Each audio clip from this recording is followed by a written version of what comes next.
¿Cómo les va? Un nuevo encuentro de Construyendo Historias. En el día de hoy vamos a hablar sobre el Colegio Mayor Universitario, un colegio que se fundó en el año 1954.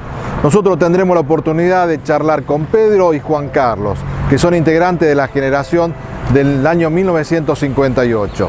Con ellos recorreremos lo que significó la época de estudiante en aquellas épocas convulsionadas en nuestro país y lo que es esta institución señera en nuestra ciudad.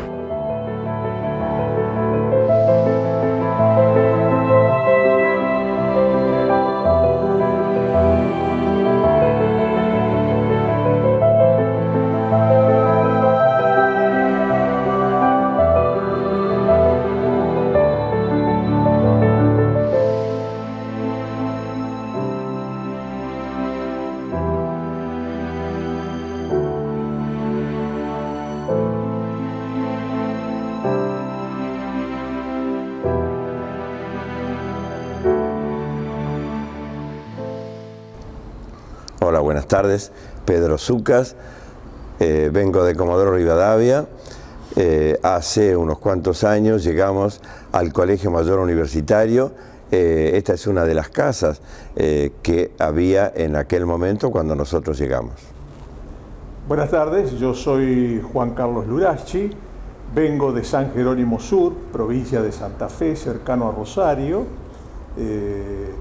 También vinimos junto con Pedro en el año 1958, integramos la generación del 58 dentro del Colegio Mayor Universitario, a estudiar, yo específicamente Ingeniería Química. ¿En tu caso, Pedro? Bueno, yo también comencé estudiando Ingeniería Química, pero lo que en realidad me gustaba era la química, así que fui cursando el ciclo básico hasta que, llegado el momento, dentro de la Facultad de Ingeniería Química se creó la carrera de Bioquímica y pude terminar con el título que actualmente poseo.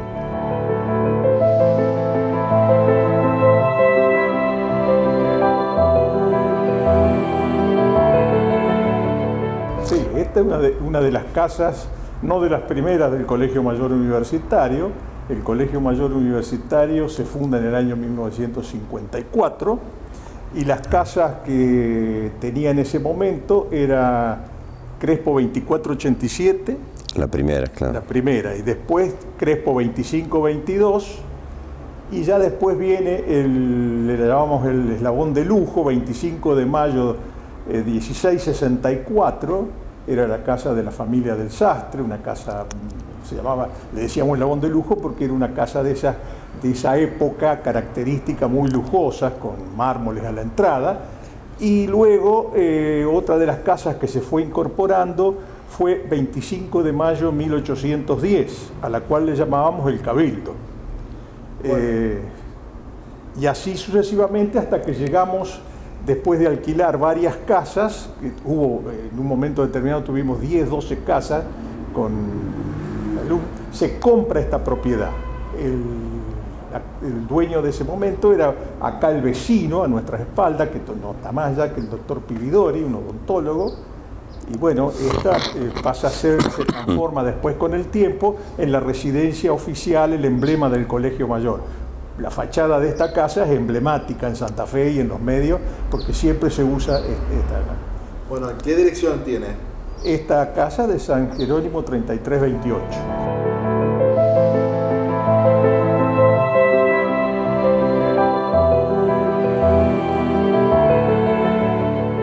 Yo no tenía lugar en el colegio cuando empecé en febrero del 58.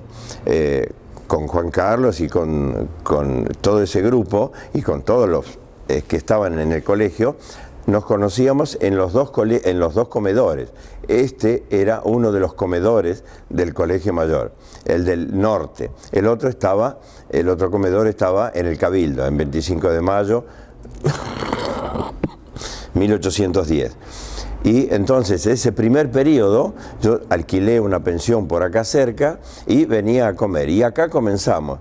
Pero lo interesante de ese año fue que el 23 de febrero, cuando yo viajo de Comodoro a Buenos Aires, ese día Frondizi gana las elecciones. Pero bueno, asume Frondizi como presidente y ya empieza a haber problemas. Cuando en septiembre de ese año se aprueba el artículo 58 de la ley de enseñanza, y era ese artículo que permitía la creación de las universidades privadas, impulsada fundamentalmente por la Iglesia Católica, y ahí empiezan los problemas. ¿Por qué?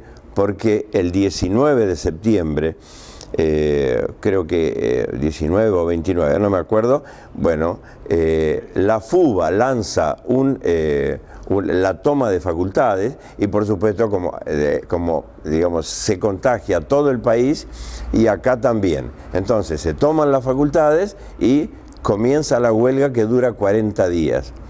Y desde esta casa, San Jerónimo 3328, como estaba tomada la Facultad de Derecho, desde acá salimos organizados por los viejos para la retoma de la facultad. Y liberamos la facultad. Y liberamos la facultad. Pero lo interesante es que el año anterior, el 57, había funcionado aquí la Convención Constituyente.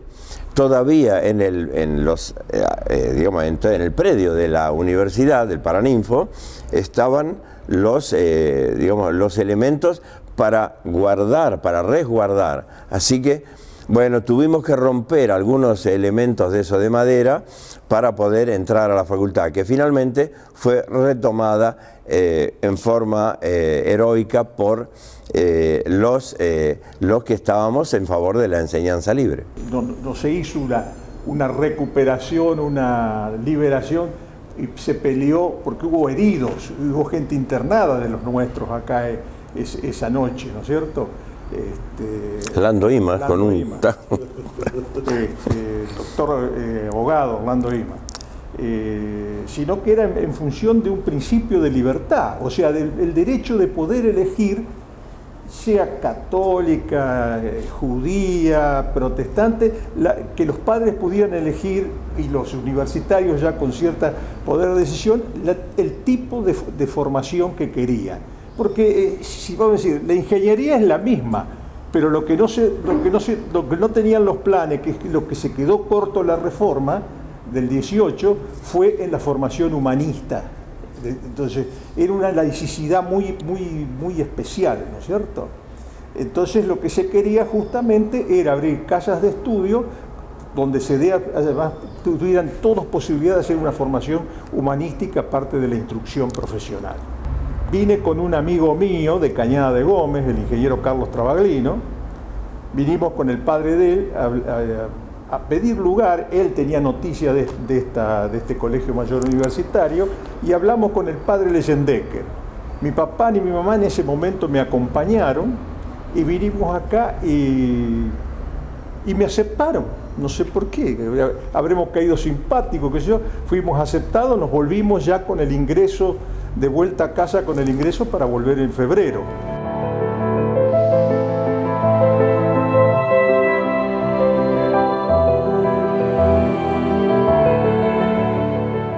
Yo creo que algo importante para destacar era cómo vivíamos en el colegio.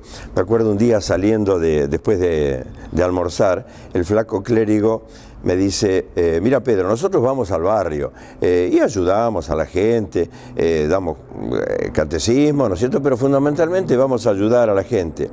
Si vos nos querés acompañar, o sea, jamás nadie nos obligó a ir ni a misa, ni al barrio, ni a ningún... Simplemente teníamos los ejemplos de la gente vieja que lo hacía. Yo soy católico práctico en este momento, pero en ese momento no lo era, ¿no es cierto? Era católico, vengo de una familia católica, donde las mujeres sí practicaban, como típicamente argentino, y nunca nadie me dijo que tenía que ir a misa, que tenía que ir. Y fui, estuve y participé y estuve en la dirección de alguna de las casas del colegio. Y iba a misa, pero así como podría ir a dar una vuelta a calle San Martín, que lo hacíamos seguido.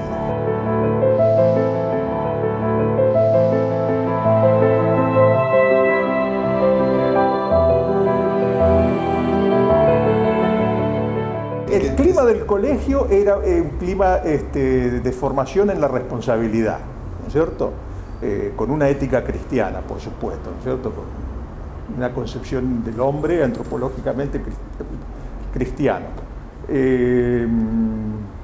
Era un clima de responsabilidad. Se seguía mucho al integrante del colegio por la parte de las autoridades, jefes de casa o consejeros que había, ¿no es cierto?, que se formaban un consejo directivo.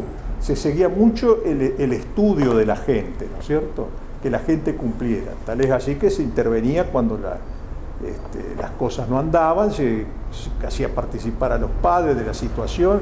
Generalmente se trataba de resolver y casi siempre era en positivo que se resolvía, muchas veces, ¿no es cierto? Sí, yo ingreso a Crespo 2522 y yo lo conocía, pero de verlo, de pasada, al negro Martínez, Eladio Martínez. Estaba en tercer año de ingeniería y seco el negro, venía del Chaco, pero fue el compañero de pieza que me tuvo cortito. Me quería, nos queríamos, nos respetábamos, pero me tuvo cortito.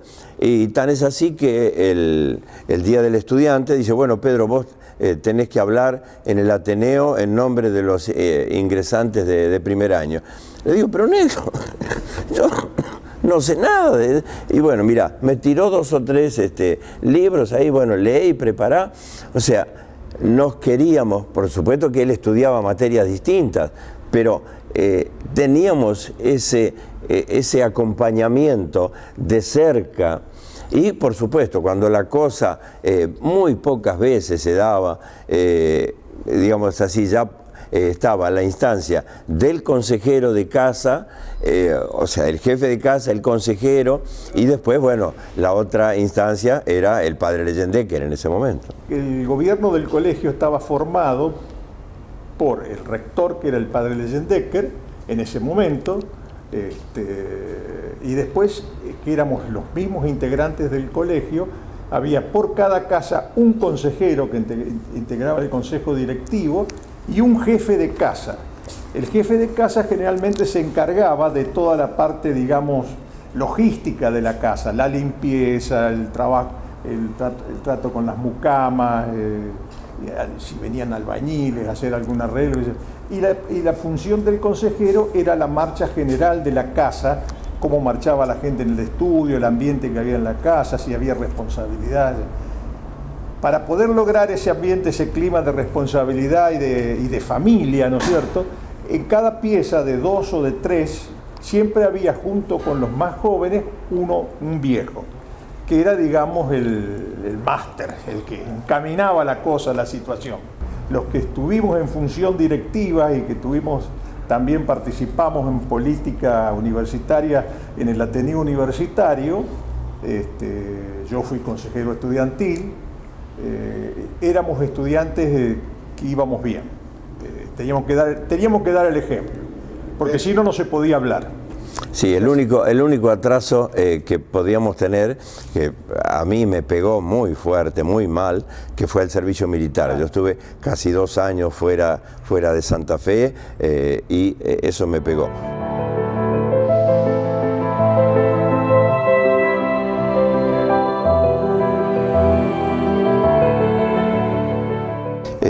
Peregrinación universitaria a Altagracia, Córdoba, y me tocó acompañarlo a Atilio Rosso, estudiante de química.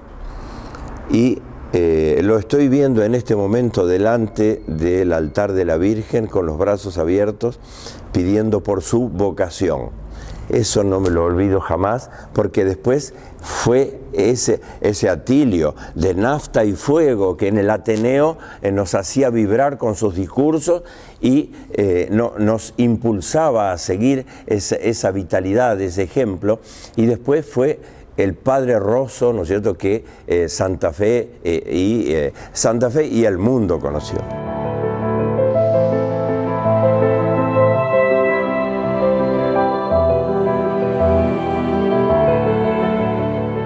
función comunitaria tenía un responsable, ¿no es cierto?, que se remitía al consejo directivo.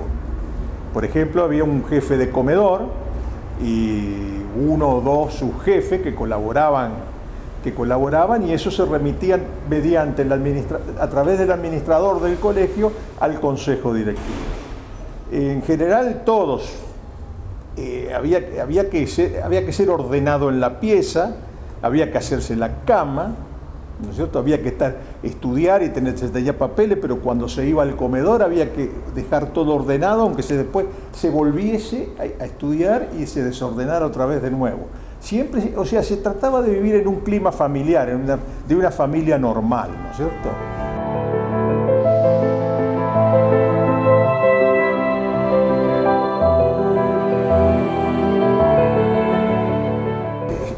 Siempre el estudio universitario en la Argentina fue un privilegio de las clases altas y de una clase media de un cierto nivel hacia arriba, ¿no es cierto? Pero se trataba siempre de estar en el precio de las pensiones, más o menos, ¿no es cierto?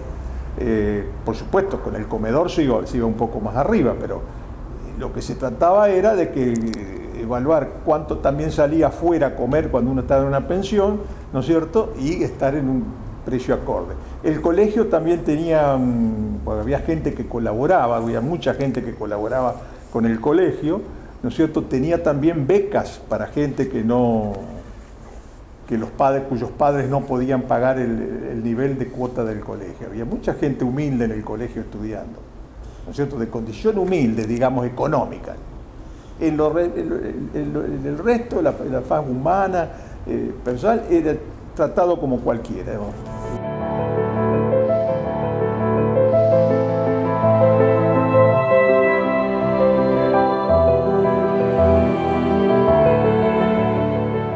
Empezamos a hablar, dice, vos estuviste en el colegio mayor, o sea, hay algo que no sé qué es, pero bueno, por supuesto con los viejos compañeros, sí, pero es algo que nos ha marcado para toda la vida. Bueno, o sea, a ver, nosotros, la mayoría del colegio, todo el colegio mayor era gente de afuera. Este era nuestro hogar, esta era nuestra familia. ¿No es cierto? La familia que hicimos en la vida, y la vida universitaria marca mucho, porque se hacen vinculaciones permanentes, muy estrechas, muy íntimas. Así que, y siempre se trabajó en función de la ética y de la responsabilidad, ¿no es cierto? Y eso nos fue marcando. A su vez, los que estábamos cerca, llevábamos a los amigos que viajaban una vez al año, había gente que iba una vez al año, los llevábamos a casa, a pasar unos días cuando íbamos así, había esos lapsus de tiempos así que uno se recreaba, digamos, y llevaba uno o dos amigos, dependía de la capacidad de la familia, ¿no es cierto? O sea, se extendía eso también a la familia propia. Te quiero contar una anécdota de la conexión entre la familia del colegio mayor y la familia propia. Yo cuando me casé en el año 1974 con una chica acá de Santa Fe, mi fiesta de casamiento se hizo acá. Y estuvo todo el colegio mayor universitario, y mi familia vino, los que tenían auto en auto, y los que no tenían auto, de la familia de mi madre, que eran un poco más humildes, alquilaron un colectivo. Y estuvo toda mi familia, estuvo todo el colegio mayor acá. Y yo ya en ese momento era profesional, y tenía una pequeña fábrica, y estuvieron también mis socios, todos acá, ¿no es cierto? Hubo Reza, se encargó de organizarme la fiesta de casamiento. José Luis es más joven que nosotros, lo mismo que Jorge Jordán, más joven que nosotros todavía, pero Los Sin Techo, que es la creación de Atilio Rosso, es fruto de aquella semilla que plantó, digamos, por iniciativa de Fasolino, que lo llama a Leyendecker, es decir, quiero que, digamos, participar en la vida universitaria de Santa Fe.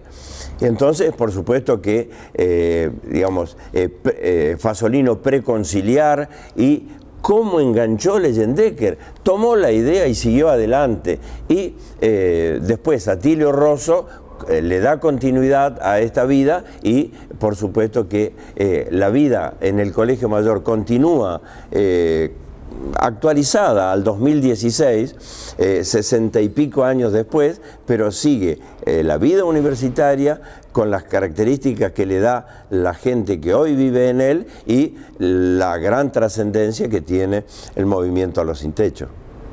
Sí, hay que aclarar en este caso que lo nombraste a Monseñor Fasolino, ¿no es cierto? Si bien el colegio dependía de la iglesia inicialmente, después que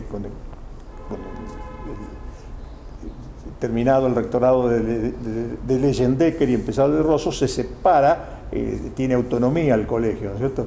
Pero hay que aclarar que el conservador que decían todos que era Fasolino, preconciliar, jamás molestó e interfirió en la vida del Colegio Mayor. Al contrario, apoyó y venía gustoso cada vez que se lo invitaba a participar de reuniones y de las fiestas. Sí, sobre todo por Ernesto Leyendecker, joven en ese momento, que cuando pasaba Fasolino a las 12 de la noche y veía la luz prendida de la pieza de Leyendecker, después lo llamaba padre Leyendecker, me parece que es un poco tarde, pero yo estoy reunido con los muchachos. Ese era Ernesto Leyendecker y ese era Fasolino también, que le podía llamar la atención, pero jamás lo limitó en su accionar y en su iniciativa.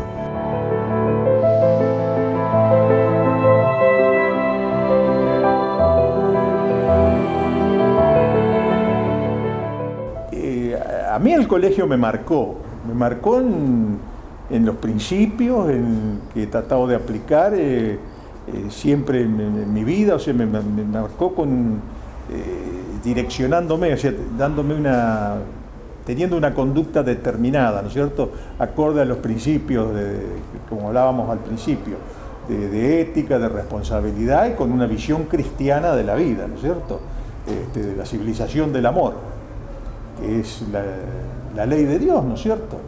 Dios nos crea por amor, pero nos hace totalmente libres y podemos, pese a que Él nos crió para que nosotros lo alabemos y lo glorifiquemos a Él, nos deja libre de que lo hagamos o no lo hagamos. Bueno, acá en el Colegio Mayor fue un poco también así.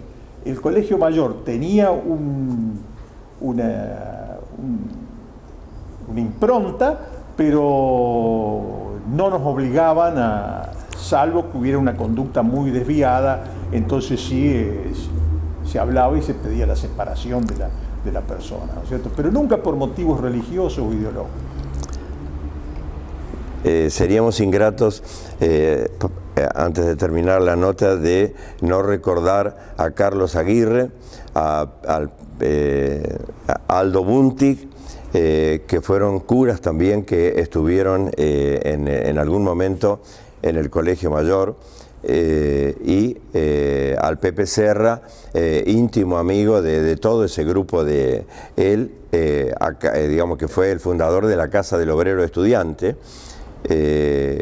También creo que juntos, o sea, esa generación de personas, cada uno en lo suyo, a mí me fue marcando también, como decía Juan Carlos, en la vida, esa impronta que cada uno de nosotros lleva y se manifiesta en cada uno de nuestros actos, en la familia, en el encuentro con las otras personas, porque, es decir, en último término, Arturo Paoli, que fue uno de nuestros maestros, que tuvimos la suerte de escucharlo aquí en Santa Fe, de que haya vivido con nosotros aquí en Santa Fe, ¿no?, en el Colegio Mayor, le preguntaban, tenía más de 100 años, y le preguntaban, dice, Arturo, Pancho Blanchetti, que tuvo la oportunidad de hablar con él, sí, Arturo, ¿qué es el resumen de tu vida? ¿Qué nos dirías? Y amar al otro, después no hay otra cosa. Gracias. Hay un padre que estuvo poco tiempo, pero de un perfil bajo, pero le hizo bien a mucha gente, el padre Pensato. También estuvo un tiempo en el Colegio Mayor, que fue después creo que de Jesús fue párroco en Jesús Sacramentado, y murió ahí. Muy bien, muchas gracias. Bueno. Por nada.